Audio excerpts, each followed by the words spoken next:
Қазақтың ұлттық тағамы бешбармақ пісіріп жатырмын. Қазір отбасымыз бірге кешкі ас ішеміз.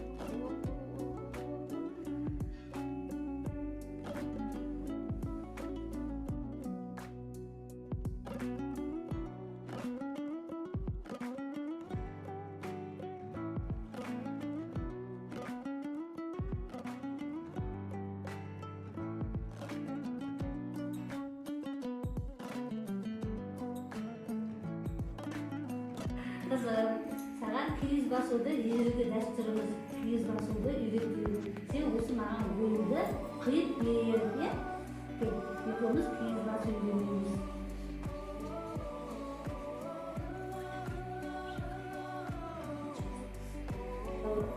Киіз жасау үшін бірінші жүзді саламыз. Сосын қазір оюды бітіріп болғасын, маған оюды бітіріп бер, киіз басу ежелгі дәстүрлі салтымыз. Қазіргі сол салтымыздың ұмыт қалған ескере отырып, қазіргі салтты көрсетейін деп жатыр. Ақ матаның үстіне жүнді түтіп қоясың, қызым. Оюды болдың ба, қызым? Иә.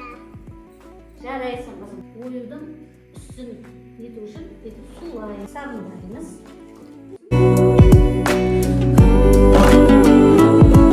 Бүгін міне қызым киіз басып үйрендім де, қазақтың салты бойынша киіз басу осылай басылады. Келдерің ем болсын, жүргендерің жөн болсын, нәсіптерің көп болсын, бақыттарың жол болсын.